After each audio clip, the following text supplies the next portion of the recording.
Y hoy precisamente que estamos hablando de la celebración de los 30 años de la caída del muro de Berlín, quisimos llamar a Enrique Santos.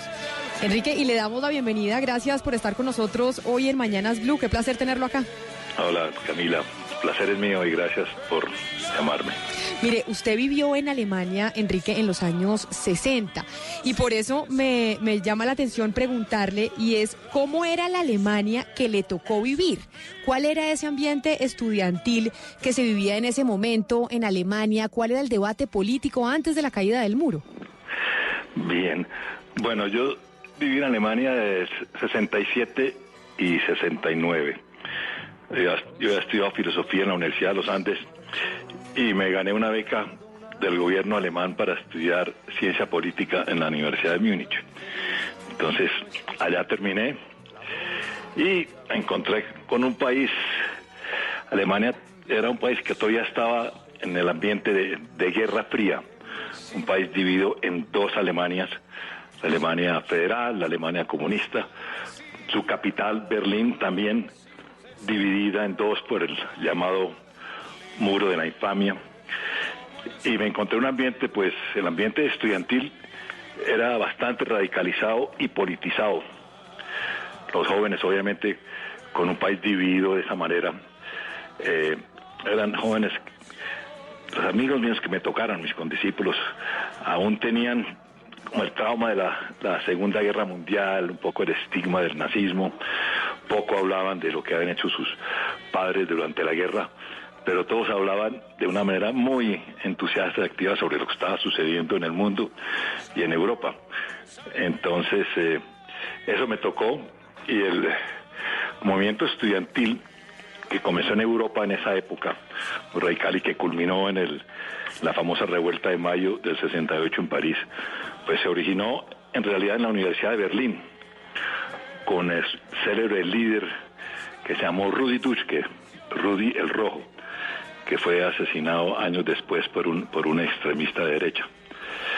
Yo estudiaba en la Universidad de Múnich, que era relativamente conservadora, pero que también obviamente marchaba al ritmo de lo que estaba pasando en Europa. Yo como becario pues me tenía que cuidar mucho, pero sí participé en una que otra marcha en Múnich contra la guerra del Vietnam, que era el otro tema que movilizaba mucho. Pero mire, Enrique, usted vivió la Alemania occidental, sí. y por eso también quiero preguntarle si usted alcanzó a cruzar el muro. Usted estuvo en la Alemania oriental, en la Alemania, en el Berlín del Este, y cómo eran las diferencias entre la una y la otra en ese momento con la división del muro. Pues en el invierno del 68, viajé a Berlín, que yo no conocía, en compañía de mi compañera de ese entonces, María Teresa Rubino, que luego fue mi señora, que ya estudiaba idiomas en Múnich, y nos fuimos a Berlín un invierno, y Berlín era una cosa impresionante, porque tenía un ambiente muy tenso.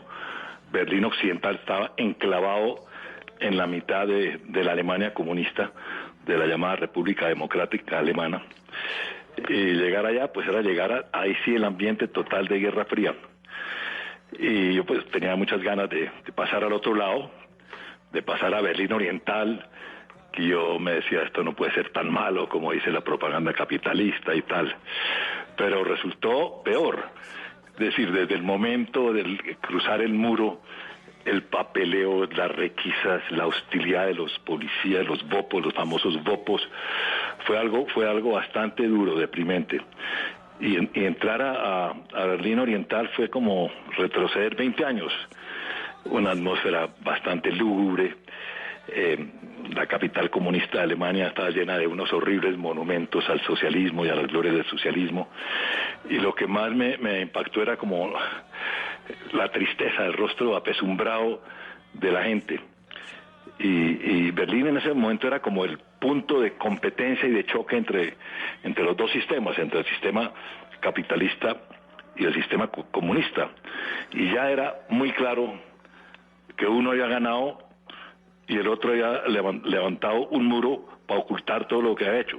Y ahí le quiero preguntar sobre lo de ahora, porque ¿usted sí cree que ya hubo un modelo que ganó? Porque hoy, 30 años después, estamos celebrando la caída del muro de Berlín, pero igual estamos en medio de una discusión que creíamos que se había acabado, de izquierdas, de derechas, de modelos económicos. ¿Sí será que realmente ya hubo un modelo económico que ganó y que no vamos a tener una transformación de modelo a uno distinto al que hemos vivido en estos 30 años en el mundo?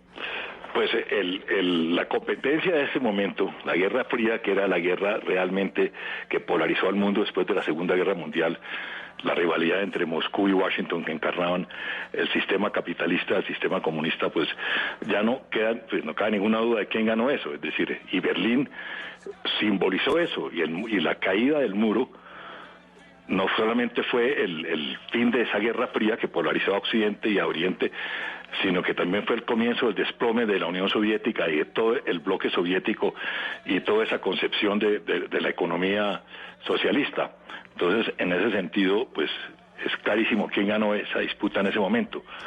Hoy en día, pues hay unos problemas distintos, es decir, han surgido otros fenómenos, pero en el campo político, Alemania, por ejemplo, que pasó a ser el país más próspero de Europa de lejos, con la reunificación, etcétera, con todos los éxitos de Angela Merkel, pues hoy tiene unos problemas políticos muy delicados que para mí se concentran mucho en el renacimiento, en el resurgimiento de toda la extrema derecha, del neonazismo, aunque parezca increíble que eso pueda estar sucediendo en Alemania después de todo lo que pasó. Claro, pero por eso la pregunta es entonces, ganó el modelo económico, pero ¿usted no siente que hoy también estamos viendo debates nuevamente frente al modelo político, en donde se pensó que había ganado el sistema democrático, que había ganado Occidente en la forma de gobierno, y hoy lo que vemos es algo completamente distinto? Las democracias en el mundo cada vez pierden más popularidad y los ciudadanos, no solo en América Latina, sino en Europa, piensan que la democracia tal vez no sea el mejor sistema político que se puede tener en un país. Sí, en el campo económico yo creo que sí, no hay ninguna duda de que el esquema socialista, la concepción leninista de la economía, eso hizo su bancarrota. Ningún país, inclusive los países comunistas que aún quedan, como la China, practican son métodos capitalistas. Lo que pasa es el problema político y lo que ha demostrado las limitaciones de la democracia liberal occidental, que no ha podido resolver problemas de la gente, de las clases medias, de las clases populares, y eso ha dado lugar a un malestar social enorme, ¿no? La gente que se siente excluida, la creciente abismo entre los ricos y los pobres, pues ha dado lugar a estas explosiones de ira y de descontento que vemos en todas partes del mundo, en Santiago de Chile, o en Irak, en México, en París, donde sea. En ese sentido, pues, el sistema democrático capitalista está enfrentando realmente retos muy delicados. Y eso me lleva entonces a preguntarle si usted rescataría algo de ese modelo del Berlín del Este, de ese Berlín que desapareció con la caída del muro. ¿Habrá algo que rescatar, que usted crea, usted que lo conoció, que lo vivió, que lo experimentó? Pues lo que ese sistema le garantizaba a la gente era un nivel de vida mínimo, le garantizaba educación, salud, un ingreso modesto, es decir, unas condiciones de vida, dignas, pobres, austeras y dignas, pero con un gran problema, que era la absoluta falta de libertad. Y eso fue lo que hizo crisis y lo que no se aguantaron los alemanes ni los de Europa Oriental, y comenzó pues el éxodo de todo el mundo hacia Occidente y el desplome de la ideología.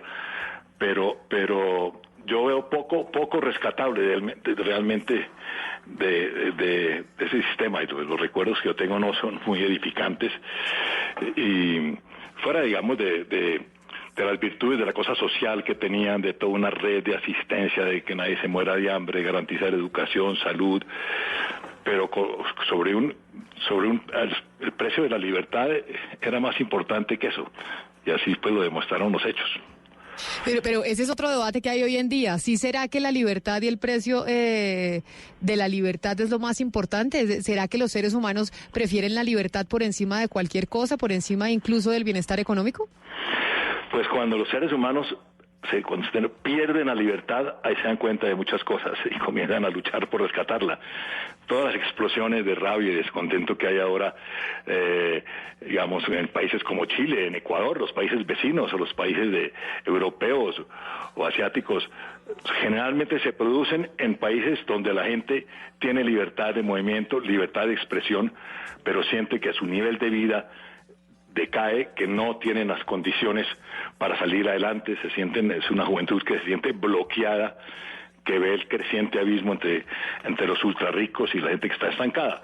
Ese es el desafío para lo que llaman las democracias liberales pro-occidentales, es decir, cómo realmente hacer las reformas, tomar las medidas para que eso no siga sucediendo, para que ese abismo creciente se detenga y para que la juventud recupere alguna confianza en que es mejor la libertad que sacrificarlo todo de golpe por un régimen totalitario, porque eso produciría una explosión sucesiva y posterior.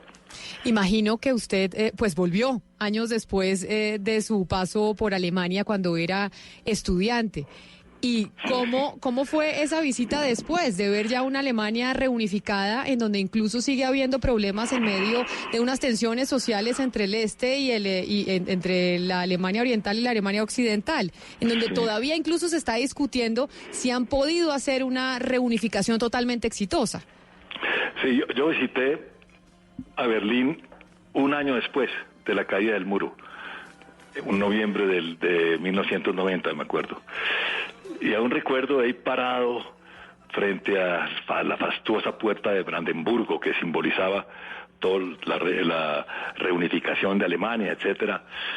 Y me acuerdo que eso parecía un mercado persa, lleno de jóvenes melenudos barbados de Berlín Oriental, que eran como imitando a los hippies occidentales de los años 60, que andaban vendiendo toda suerte de símbolos del desaparecido sistema comunista.